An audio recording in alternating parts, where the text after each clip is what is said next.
Sydney! Hey, listen to me. You're not gonna believe this. Good evening, Melissa. I'm already off work. What's the emergency? Oh, come on, don't be so stiff. Talking about work after hours, how boring can you get? Seriously, loosen up a little. Right. So what is it this time?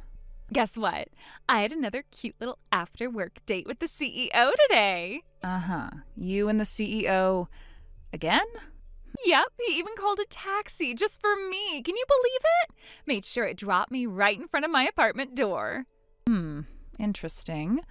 Though, wasn't today the day he had that important dinner meeting with a client company's president? Pretty sure I heard him mention he was getting a car because of that. Oh, Sydney, you're so naive. That was obviously just a cover. A clever little excuse from him to hide his true feelings. It's his way of pretending it's all business when, in reality, he wanted to make sure his future wife, that's me, by the way, gets home safe and sound. Classic CEO playbook. If you say so. You just don't get it, do you? He doesn't even have to try so hard. My heart already belongs to him 100%. But it's cute that he's still putting in the effort, right? Sure. Whatever helps you sleep at night. And you know what really ticks me off? That gloomy loser from General Affairs. Gloomy? Wait, do you mean Riley? Obviously, who else? Seriously, does he not know the company allows casual attire, not tragic fashion disasters? All he ever wears is Gap from head to toe. It's like he's trying to make a statement about being invisible. Is Gap not acceptable now? I shop there all the time. That's different. You're a girl. For guys, especially working adults, they should at least sport one luxury brand item minimum. It's basic social currency. A man's value is directly tied to his brand power, don't you know? You seem oddly passionate about that. Because he's so delusional. Can you believe he actually thinks he has a shot with me? Ugh, as if. Like I'd ever stoop so low. Guys like him should stick to their dark little corners and stay there. I'm pretty sure he's never explicitly said he liked you, but okay. Doesn't matter. I can tell. I mean, look at him, always sneaking glances at me when he thinks I'm not looking. It's pathetic, honestly. Not that I blame him. I mean, who wouldn't fall for me? But still, know your place, right? If you say so. That's why when you compare him to the CEO, it's laughable. Today the CEO was head to toe in his high-end suit. I bet he picked it just to look extra dashing when dropping me off. Such a gentleman, right? Wasn't that outfit specifically for the dinner meeting? Melissa, you can't be serious. Obviously, the meeting was just an excuse. You need to learn to read between the lines, girl. You're always so cold and logical. Maybe you're just jealous the CEO's into me and not you. Jealous? Of your fantasy? Sorry, but I actually have a boyfriend, remember? I'm not exactly looking elsewhere. Oh, sure. Keep telling yourself that. Denial is such an unattractive color on you. Right. Well, on that note, I really should be going. I have people to meet. What? Already? But I haven't even told you the best part yet. Come on, stay a little longer. I promise it'll be worth it. No offense, but I have enough real-world problems to deal with tonight. I don't have the bandwidth for your CEO fairy tales. Jeez, you're such a buzzkill. Well, whatever. I guess I'll just message the CEO now and thank him properly. He's probably still at that dinner meeting. Exactly why I need to strike while the iron's hot. As the future CEO's wife, it is my duty to always be on top of things. Never hurts to remind him how thoughtful I am. You do you, but seriously, I'm logging off now. Enjoy your little fantasy world. Oh, Missy, you're just playing hard to get. Fine, I won't keep you. But you better be ready for all the juicy updates tomorrow at the office, okay? Sure, I'll prepare my best fake smile. That's the spirit. Later, girl.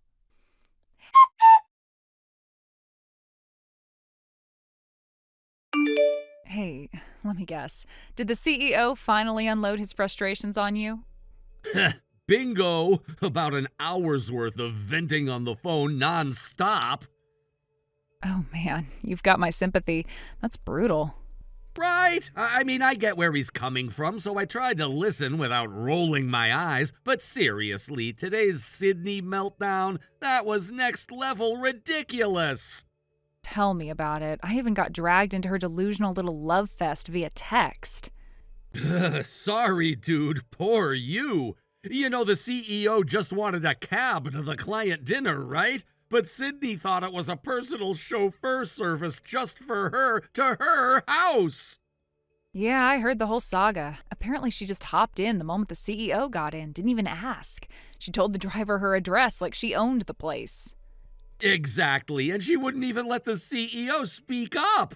I guess she grabbed his hand and started gushing about their special connection. The poor guy couldn't even get out of the car. He told me he was this close to missing the client dinner because he couldn't physically escape from Sydney. Jesus. He has told her, right? That he's not interested? I mean, officially told her.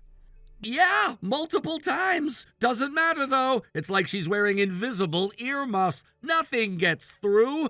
After his SOS call tonight, the whole office is kind of scrambling to figure out how we can, I don't know, deprogram her? But she's like a fortress of delusion. Nothing penetrates. No kidding. I've tried subtly hinting at her before, tried to let her down easy, you know? But if you push too hard, she goes full hysterical meltdown and makes it everyone's problem. And if you sugarcoat it, she just twists the words into more fantasy fuel. Her brain's wired to filter reality into, I don't even know what, pure fiction? You're not wrong. No matter how you phrase it, she spins it her way. Oh, and there's something else I figured I should probably let you know. Huh? What now? Sydney, she's under the impression you're into her. Excuse me? Yep, just got a message from her earlier today where she casually dropped that bomb. She was like, well, you know Riley's been into me for a while now. Like it's common knowledge. What the actual hell? Where the hell did that come from? Beats me. I can't even imagine how her brain connected those dots. Probably just more of her everyone wants me, I'm such a catch routine. I don't think she actually wants to date you, though. It's more about feeding her ego. That somehow makes it worse. The fact that she's making up admirers to inflate her self-image. God, it's disgusting. And why me, out of everyone? Well, don't take it personally. She's in her own little world. And in that world, anyone who so much as makes eye contact is apparently smitten. You just happen to be the latest victim. Honestly, I'd say best approach is to ignore it. If you challenge it head on, she'll just go nuclear and start dragging it into work meetings. Yeah, I hate how right you are. Best to leave that bomb ticking and just stay out of the blast radius. Exactly. And honestly, everyone around here knows what she's like. Even if she tries to tell people you're pining after her, no one is going to buy it. They'll just roll their eyes and laugh behind her back. You're safe. Yeah, I guess. Still leaves a bad taste in my mouth, though. I hear you, but hey, silver lining, soon we'll be announcing our engagement to the company. Once that's public, maybe she'll finally find a new fantasy victim. Yeah, can't come soon enough. Let's just hold out until then.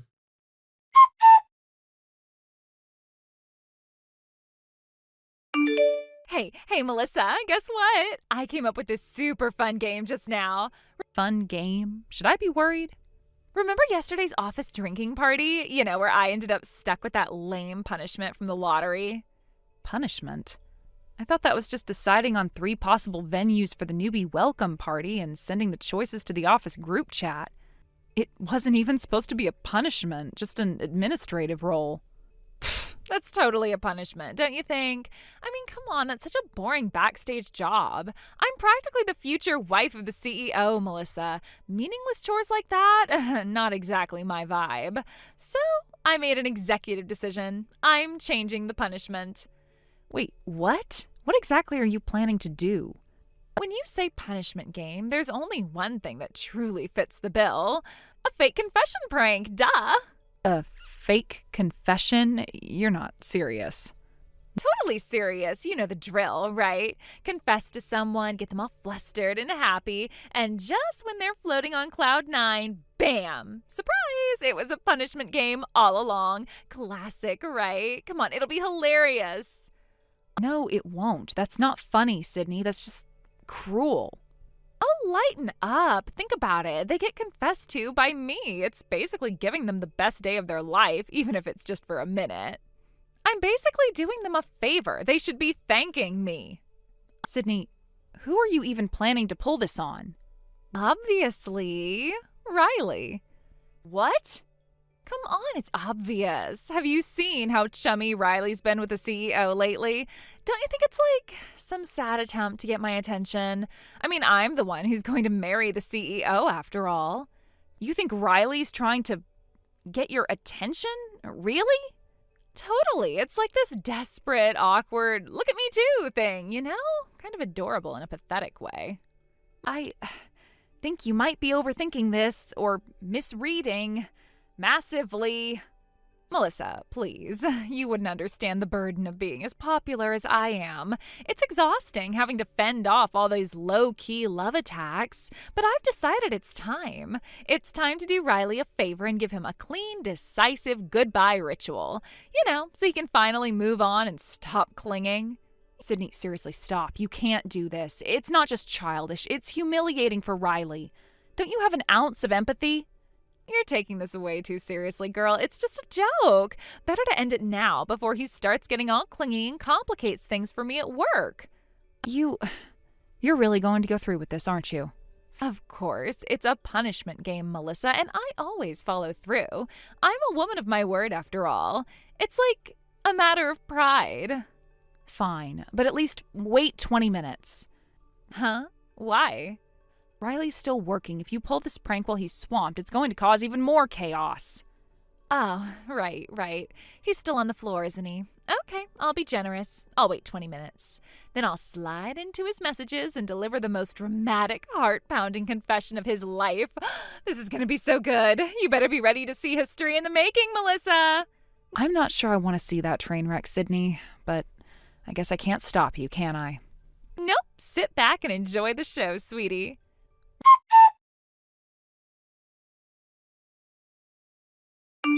Riley, done with work yet? Good evening, Sydney. Is there something I can help you with? Jeez, you don't have to be so stiff with me, you know. Is there a reason I shouldn't be? You're still technically my senior at the company, and I'm responding as I always do. Oh, come on. Actually, I messaged you tonight because I thought it was finally time to respond to your feelings. I'm sorry, what exactly are you talking about? Shh, don't say anything yet. Let me say it, okay? Let me be the one to put it into words. I like you, Riley. What? You're shocked, right? I mean, who would have thought we were secretly into each other all along? But that's what it is. I can't hold back anymore. My heart's practically bursting. So what do you say? Let's stop wasting time. Come over to my place right now. Let's become one. I'm on my way. Like hell I am. Full rejection activated. Huh? Sorry to crush your little fantasy, but no thanks, Miss Delusional. I already knew about your little punishment game. What? That can't be. Melissa was the only one who knew. Oh, don't tell me. Yup, Melissa tipped me off earlier. Apparently you've been running your mouth about your little prank plan. Melissa, oh, that snake. She's just jealous, isn't she? Jealous that I'm so popular? Wrong again. What's so wrong about it? Melissa found out you were plotting some pathetic prank on her fiancé. She did what any reasonable person would do. She warned me. Fiancé? What did you just say? You heard me right. Melissa and I are engaged. We'll be announcing it to everyone at work soon enough. What? No way. You're just messing with me, right? You like me, don't you? You always did. Where on earth are you getting that from? I've never had even a sliver of romantic interest in you. Then why are you always buddy-buddy with the CEO? That's obviously your way of showing off to me, right? You wanted me to notice you. Not even close. Then what is it? Because the CEO's going to be part of my family soon. Huh? What are you talking about? The CEO's getting married next spring. Yes, Finally, he's going to propose to me. I knew it was coming. No! The CEO's fiancée is Melissa's older sister. What? They've been together for 7 years now. They always planned to announce their engagement in the CEO's 3rd year of tenure, which is next year. 7 years? That's right. Sorry you had to find out like this, but I figured someone had to finally burst your bubble. But no one ever told me. Why would they? You're just a regular employee. They don't owe you their private life updates. Just an employee? How dare you? It's the truth, Sydney. The CEO treats everyone kindly. He praises all of us when we do good work, but you took those words and twisted them into something they're not. Honestly, if you paid even a little attention to how the CEO handles people, you'd have realized he treats you exactly the same as everyone else. No more, no less. No, that's not true. I know what I felt. He always said such nice things to me. He says nice things to everyone. And just so you know, the CEO's been venting to me for a while now about you. He's been seriously stressed out because you won't stop throwing yourself at him. Liar. He's been carrying stomach meds around because of you, Sydney. That's how much you've been pushing him to his limit. Stomach meds? No way. And since we'll soon be making our engagements public, let me make this crystal clear. Leave the CEO alone, for everyone's sake, including yours. Wait, what about my seat as the future CEO's wife? That was supposed to be me. That seat was never yours to begin with. You just convinced yourself it was. You can't do this to me. You can't just cut me off like this.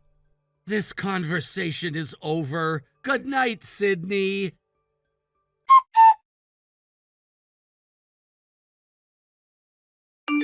The very next day after that whole incident unfolded, the office atmosphere took an even more dramatic turn. When the company president arrived at work that morning, Sydney was already there, waiting for him by the entrance, visibly distressed and desperate. From what I later heard, she had been waiting there for quite some time, pacing nervously and rehearsing what she was going to say, her expression a mixture of panic, frustration, and denial. It seemed that some of what Riley had said to her the day before had finally started to sink in, though clearly she was still clinging to the remnants of her own warped narrative. Up until then, she had somehow convinced herself that everyone around her was just misunderstanding her pure intentions, and that she was being victimized by gossip and jealousy, and that the president of all people would surely recognize her worth if she only explained herself properly. But this time, reality hit her square in the face. The president, who up until then had shown remarkable patience, perhaps even too much leniency, with her increasingly erratic and disruptive behavior, was firm, clear, and absolutely uncompromising. His words left no room for interpretation, no cracks through which Sydney could squeeze in her fantasies. He told her flat out that her behavior had crossed the line, that her actions, what she tried to dismiss as harmless affection or office jokes, were entirely inappropriate, disruptive, and frankly embarrassing to the company. Apparently, those words, spoken in such a direct and formal tone, finally managed to pierce through the thick fog of denial she had wrapped herself in. Right there in the office lobby, in front of other employees, she collapsed onto the floor, sobbing uncontrollably, as if the world had ended. No one moved to comfort her. At that point, sympathy had long since been eroded by months of her one-sided obsessions, her bizarre stunts, and the chaos she had created for everyone. And it wasn't just the confession prank. Her misunderstanding of social boundaries had been escalating steadily. From unsolicited gifts, personal messages, and unwanted physical proximity to more disruptive behaviors that interfered with workplace dynamics, Sydney had become a ticking time bomb of HR violations. The president, taking into account not just the immediate scandal, but also the long-term impact on the company's morale and operations, issued her a final non-negotiable ultimatum. One more misstep and she would be dismissed. No warnings, no discussions. She was already on thin ice, and she had no more chances left. Surprisingly, for the next couple of months, Sydney seemed to calm down. Perhaps the public humiliation, combined with the president's clear stance, forced her to retreat into herself. People started to relax a bit, hoping that maybe this time she had finally learned her lesson and would quietly mend her ways. But, of course, it wasn't meant to last. About 2 months later, she latched onto a new obsession, an 18-year-old fresh out of high school recruit who had just joined the company as a trainee. And once again, her delusions resurfaced with a vengeance. Ignoring the obvious age gap, the boy's discomfort, and the whispers from colleagues, she began showering him with attention, trying to monopolize his time, even going as far as waiting for him outside his apartment complex. Things escalated quickly, and it didn't take long before the young employee, clearly terrified and overwhelmed, reported her to the police. There was no more room for the company to cover for her or to protect her from herself. This time the law got involved. The incident turned into an official harassment case, and Sydney was immediately terminated. Her employee badge revoked, her desk cleared out under supervision. After that, she vanished from the professional circles entirely.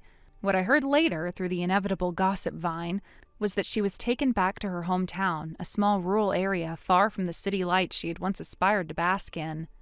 There, in a move that felt both desperate and calculated, she became the second wife of a man in his 50s, an arrangement her family had likely brokered in a frantic attempt to offload her, considering her now infamous reputation.